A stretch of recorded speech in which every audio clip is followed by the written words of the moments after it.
স্বাগত। আজকে আমরা শিখব নগ্নবীজি এবং আবৃতবীজির মধ্যে পার্থক্য। নগ্নবীজির ক্ষেত্রে মনে রাখতে হয় নগ্নবীজি হ্যাপ্লয়েড হচ্ছে, অর্থাৎ এদের ভিতরে হ্যাপ্লয়েড প্রকৃতির পাওয়া যায়, এবং আবৃতবীজি হচ্ছে ডিপ্লয়েড প্রকৃতির।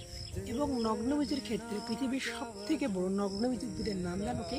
সেটা হচ্ছে সিকুয়া সিম্পারভিয়েন। এবং সবথেকে ছোট আবৃত উদ্ভিদের নাম হচ্ছে আমাদের অলফিয়া অ্যারিজিয়া। এটা বাংলাদেশের ক্ষেত্রে বাংলাদেশের সব থেকে বড় ছোট আবৃত উদ্ভিদের নাম হচ্ছে অলফিয়া অ্যারিজিয়া।